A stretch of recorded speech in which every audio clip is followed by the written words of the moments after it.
Meus caros colegas, minhas cordiais saudações, tudo bem? Você conhece o Pedro, o Zé, o Paulo, a Ana, o Júlio, o Tiago, a Maria, o Alex, o Luiz e o Mané? Pois é, eles mudaram a sua vida essa semana. E eu vou te explicar como.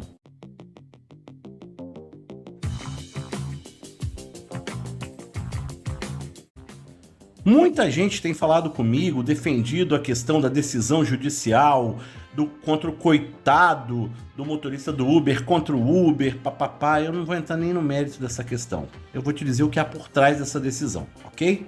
Vamos lá? Vamos conhecer a história? Vamos apresentar o primeiro personagem, Zé. Zé é um Uber que é formado em engenharia.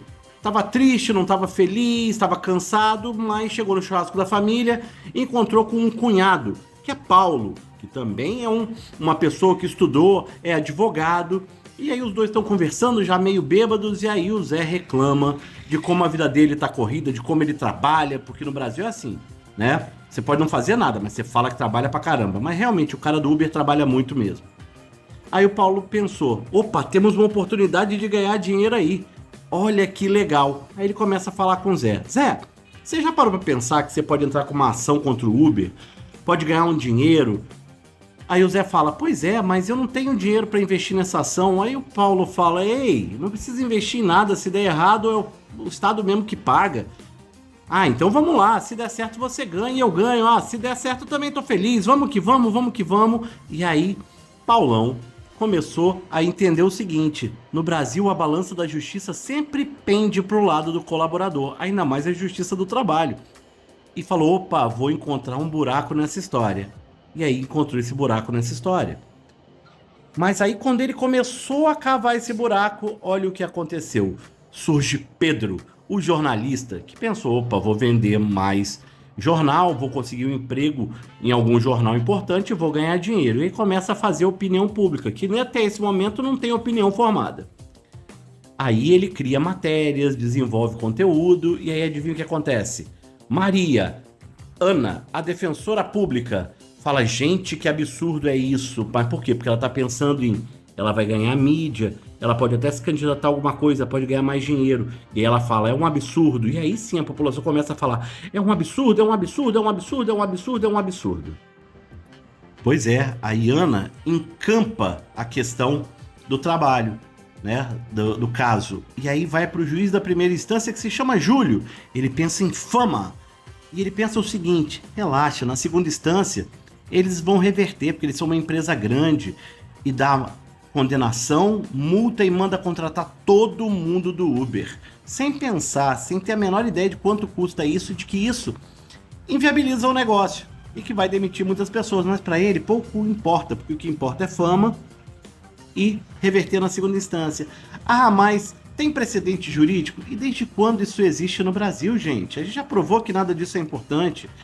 Pronto, ele gerou a causa, gerou a condenação, e olha o que aconteceu. Aparece Tiago, que é um governante, que é um governador, e fala, opa, calma aí, 1 bilhão é dinheiro para campanha.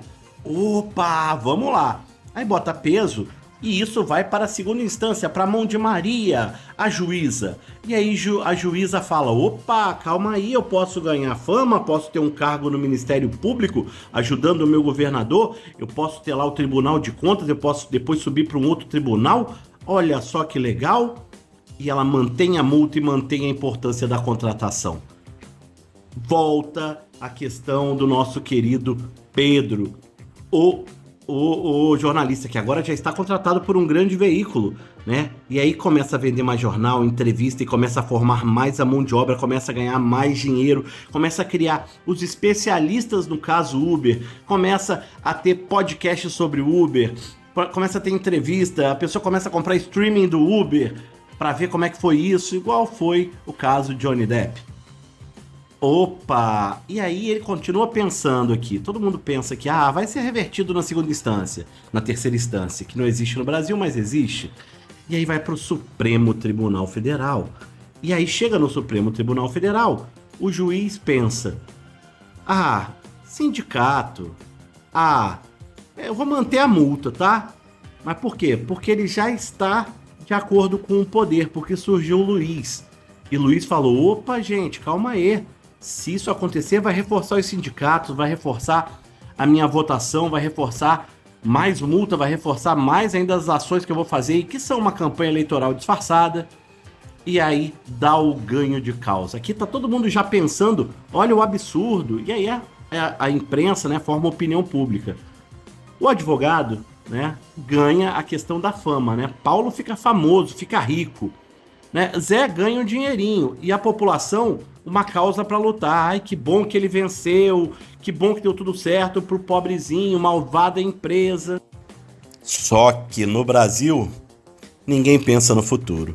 A Uber não vai tomar prejuízo nem contratar essa infinidade de pessoas, né? 3 mil pessoas. Ela demite 3 mil pessoas. E olha só o que acontece. 3 mil pessoas demitidas não são 3 mil pessoas demitidas. Porque se a Uber demite, a Cabify demite, o iFood demite, todo mundo demite. E quando demite, vira 5 mil. Mas não são só 5 mil, porque essa pessoa tem mais 2 pessoas na família. Então nós estamos falando de 15 mil pessoas demitidas. No caso do Brasil, troca 1.000 por milhão, tá? Mas vamos pensar como é que era no início? No início, todo mundo tinha Uber.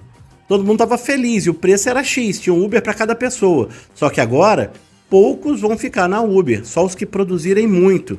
Se é que a Uber vai manter. E agora nós vamos ter uma pessoa sendo atendida e 6 ficando chateadas. E o preço vai ser multiplicado por 7. E agora essas pessoas vão falar, nossa, que absurdo! Que absurdo! As mesmas pessoas que lá atrás disseram que era um absurdo. Aí vem o Luiz e fala, relaxa, eu te dou dinheiro, você que era do Uber, para você arrumar a sua vida. Eu vou te dar o Bolsa Uber. E aí o que acontece? O advogado, né, de origem, né, o que criou a ação, Paulo, vai atender todas as pessoas do Uber que saíram. E olha que legal. Mas a pergunta é, quem paga isso? Ah, é você que paga. Agora você já conheceu todo mundo. Já conheceu ali na nossa lista o Pedro, o Zé, o Paulo, a Ana, o Júlio, o Thiago, a Maria, o Alex, o Luiz e o Mané. Mané é você que tá pagando isso. Essa é a história do porco caneca. Mas não começa aqui não. Começa há mais tempo. A história começa antes disso. A história do Zé do Uber é muito parecida com a história do Paulo, é muito parecida com a história do Pedro, é muito parecida com a história de todo mundo. É muito parecido com a história de todo mundo. Zé queria ser engenheiro. Não tinha dinheiro para passar, não tinha estudo para passar no vestibular, passou no vestibular qualquer, ganhou um bolsa, sem saber nada sobre o mercado, entrou para a faculdade. A mesma coisa aconteceu com o nosso querido Paulo, queria ser advogado. A mesma coisa aconteceu com o nosso querido Pedro, queria ser jornalista, mas nenhum deles perguntou, tem mercado para mim quando eu sair? Eu tenho vocação para isso? Eu tenho talento para isso? Eu tenho caminho para isso? E olha só o que aconteceu depois disso. Aquele Zé que queria ser engenheiro, não tinha vaga de engenheiro, virou Uber. Já não estava tão feliz que não tinha vaga, virou Uber, ficou mais infeliz. O nosso querido Paulo não tinha caminho no mercado, não tinha um pai famoso, não tinha dinheiro para montar um escritório. Foi lá e virou um criador de casos, né? Caçador de problemas. Aí veio o nosso colega Pedro, que é agora jornalista, mas ele não tinha talento para isso, ele virou um inventor de pauta. E assim, todos eles mudaram a sua vida.